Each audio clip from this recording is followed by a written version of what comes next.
கர்த்தர் நல்லவர், கர்த்தர் நல்லவர், கர்த்தர் நல்லவர். 1 சாமுவேல் 9ஆம் அதிகாரம் 9வது வசனம் சொல்லுகிறது, முற்காலத்தில் இஸ்ரவேலில் யாதொருவர் தேவனிடத்தில் விசாரிக்க போனால் ஞான திருஷ்டிக்காரனிடத்துக்கு போவோம் வாருங்கள் என்பார்கள். இந்நாளிலே தீர்க்கதரிசி எண்ணப்படுகிறவன் முற்காலத்திலே ஞான திருஷ்டிக்காரன் எண்ணப்படுவான்.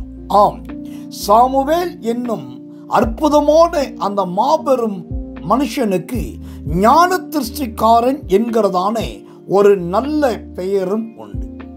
இந்த ஞான திருஷ்டிக்காரர் என்றால் என்ன? இந்த ஞான திருஷ்டியை குறித்து 5 மாபெரும் விளக்கத்தை வேதாகமம் நமக்கு கொடுக்கிறது. முதலாவதாக 1 நாளாகமம் 26ஆம் அதிகாரம் 28வது வசனத்தை வாசித்தால், ஞான திருஷ்டிக்காரர் என்று சொன்னால் பரிசுத்தம் நேர்ந்து கொண்டவர்கள் என்று அர்த்தமாம். 2வதாக 1 சாமுவேல் 9ஆம் அதிகாரம் 9வது வசனத்தில் சொல்லுகிறது, ஞான திருஷ்டிக்காரரிடம் விசாரிக்க சென்றால் தேவனிடத்தில் விசாரிக்க சென்றதற்கு சமானமாம். ஆமென். 3வதாக 1 சாமுவேல் 3ஆம் அதிகாரம் 19வது வசனம் சொல்லுது, இருதயத்தில் உள்ளது எல்லாவற்றையும் அறிவிப்பதுதான் ஞான திருஷ்டிக்காரனுடைய கிருபை. 4வதாக 1 நாளாகமம் 29ஆம் அதிகாரம் 30வது வசனம் சொல்லுது, பிரபந்தம் எழுதிய ஞான திருஷ்டிக்காரர் சாமுவேல். அதாவது சாமுவேல் என்னும் அற்புதமான தேவ மனுஷன் ஒரு புஸ்தகம், அதுக்கு பேர் தான் பிரபந்தம். அவர் புஸ்தகமும் எழுதினதாக வேதாகமும் சொல்லுகிறது. 4வதாக மத்தேயு சுவிசேஷம் 26ஆம் அதிகாரம் 65 மற்றும் 68 ஆகிய வசனங்களை வாசித்து பார்த்தால், அங்கு இயேசுவை கூட ஞான திருஷ்டிக்காரர் என்றுதான் நினைத்திருக்கிறதாக வேதத்தில் பார்க்கலாம். இப்போ இதனுடைய விளக்கத்தை பார்க்கலாம். முதலாவதாக ஞான திருஷ்டிக்காரர் என்று சொன்னால் பரிசுத்தம் நேர்ந்து கொண்டவர்கள் என்று சொன்னேன். யார் பரிசுத்தம் பண்ணினார்கள்? ஒரு நாள் சாமுவேல் ஈசாயின் வீட்டுக்கு சென்றபோது அங்கே பெத்லெகேமின் மூப்பர்களையும் தாவீதின் தகப்பனாகிய ஈசாயையும் தாவீதின் சகோதரர்கள் ஆகியோரையும் பரிசுத்தம் பண்ணிக்கொள்ள சொன்னான். ஏனென்றால் சாமுவேல் எப்படி தன்னுடைய ஞான திருஷ்டி ஊழியத்தில் பரிசுத்தமாய் இருந்தாரோ, அதே போல் தன்னிடத்தில் இருக்கிறவர்களும் அந்த பரிசுத்தத்தில் இருக்க வேண்டும் என்று விரும்பினார்.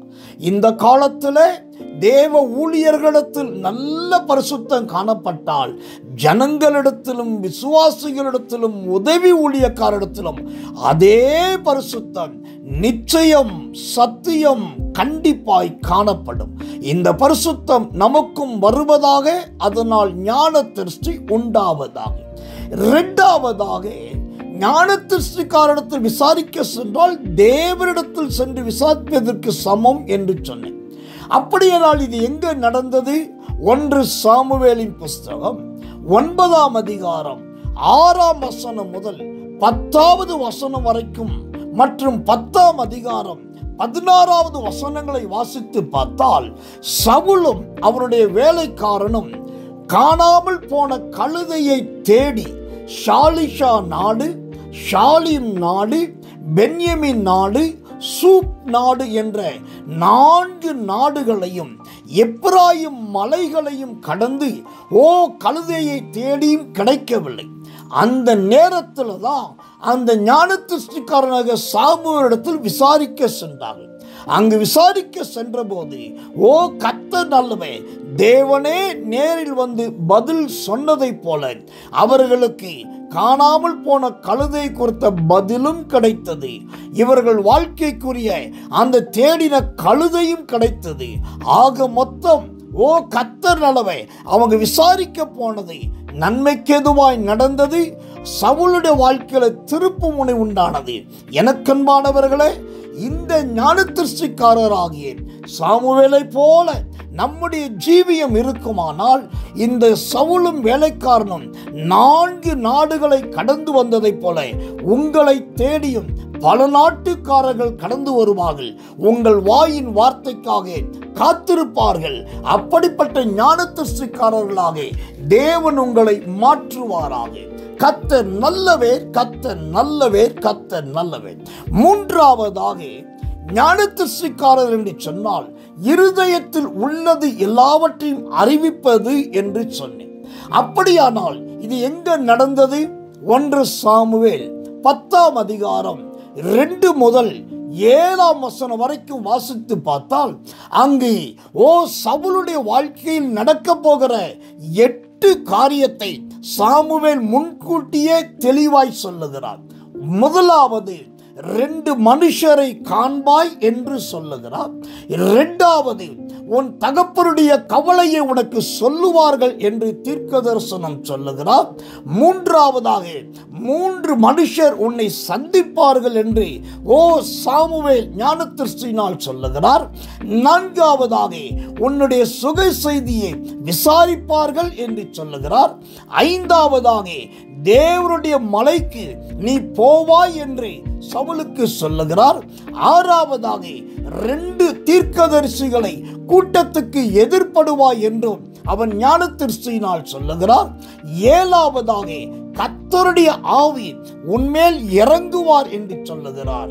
8வதாக தேவன் உன்னோடு இருக்கிறார் என்று ஞானதிருஷ்டிக்காரராகிய சாமுவேல் சவுலுக்கு சொன்னார். இந்த 8ம் அப்படியே நடந்தது. இதுதான் இருதயத்தில் உள்ளது எல்லாவற்றையும் அறிவிக்கிற ஞானதிருஷ்டி. இதே போல புள்ளி விபரமாய் தெளிவாய் திட்டமாய் சொல்லக்கூடிய ஞானதிருஷ்டிக்காரருடைய அந்த அபிஷேகம், அந்த வல்லமை, அந்த கிருபை உங்களையும் நிரப்புவதாக, உங்களையும் தொடுவதாக. கர்த்தர் நல்லவர். 4வதாக சாமுவேல் என்னும் ஞானதிருஷ்டிக்காரர் பிரபந்தம் எழுதியவர் என்று சொன்னேன். இந்த பிரபந்தம் என்றால் என்ன? பிரபந்தத்தை குறித்து வேதம் கொடுக்கிற விளக்கம் என்ன?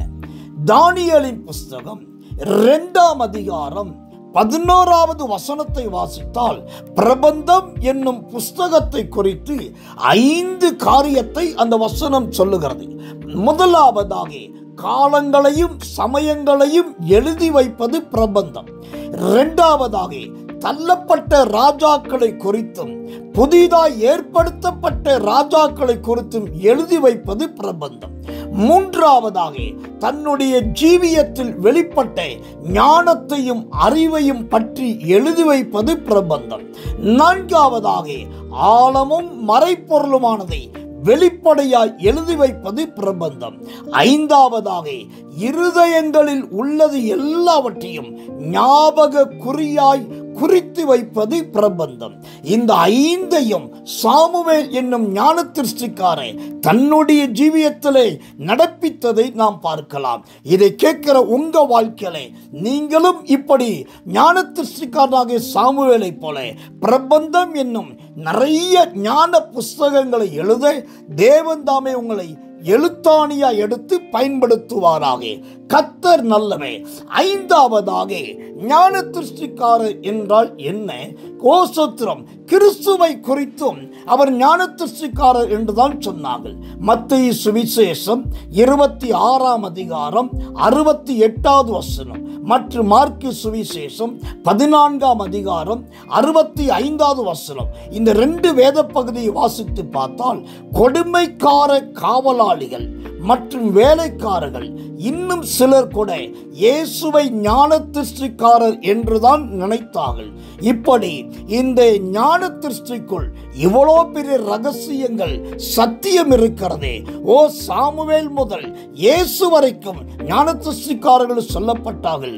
இந்த செய்தியை கேட்கிற உங்களையும் இந்த கிருபையின் கால ஞானதிருஷ்டிக்காரியாக ஞானதிருஷ்டிக்காரர்களாக கர்த்தரிடத்தை பயன்படுத்தட்டும். எல்லா ரகசியத்தையும் வெளிப்படுத்தட்டும். நீங்கள் உங்கள் பகுதிக்கு தேவனால் ஏற்படுத்தப்பட்ட ஒரு ஞானதிருஷ்டிக்காரர்களாய் மாறுவீர்களாக. கர்த்தர் நல்லவர். ஆமென், ஆமென், ஆமென்.